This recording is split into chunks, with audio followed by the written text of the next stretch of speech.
Today, we are diving into one of the most fascinating chapters in the Old Testament, 2 Kings 4. Now, on the surface, it just looks like a collection of cool miracles. But as we're about to see through the eyes of Dr. John Oswalt, there is something brilliant going on under the surface. A literary structure that holds a profound message about what it truly means to have enough. So, the chapter kicks off with a story about a widow.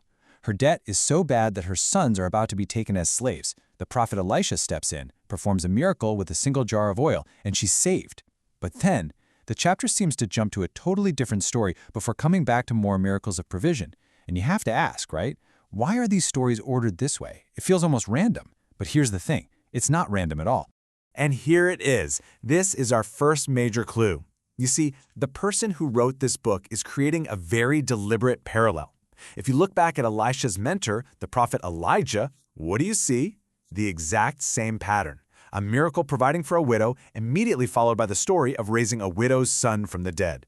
This is no accident. This is the key to unlocking the whole chapter.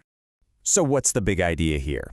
Well, this parallel structure isn't just some clever writing trick. It's making a really powerful theological statement about how God works in the world. So here's the takeaway. The author puts the story of the widow's oil right before the story of the resurrected son, specifically to remind us of Elijah's ministry. The message is crystal clear.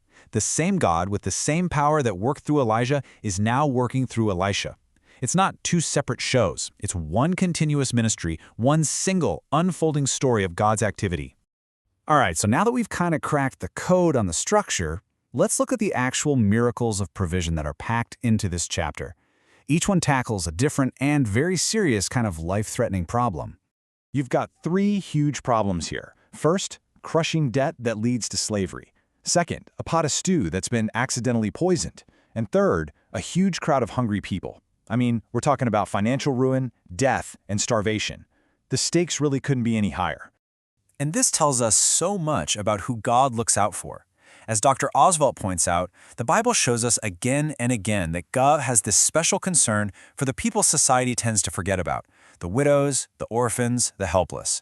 The first miracle here isn't for a king or a general. It's for a woman who has nothing and is about to lose the only thing she has left. And this is the key question Elisha asks her. What do you have? And her answer is basically nothing, just a tiny bit of oil. Now think about that. God doesn't start by focusing on what's missing. He starts right where she is with the tiny bit she already has. And what happens next is just wow. She runs around borrowing every empty jar she can find from her neighbors, and the oil just keeps flowing and flowing, filling every single one. Get this, God's supply didn't run out. It only stopped when her capacity to receive ran out, when she ran out of empty jars. I mean, what an incredible picture of God's limitless abundance. Okay, the next crisis is literally called death in the pot. Somebody's thrown a poisonous plant into the stew, and it's about to kill everyone.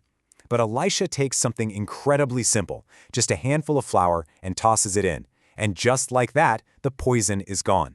It shows us a God who can step into a deadly situation and, with the simplest touch, bring life and safety back. All right, on to miracle number 3. A guy shows up with a gift for Elisha, 20 small loaves of barley bread. You know, a nice thought, but hardly a feast. Because the need is huge.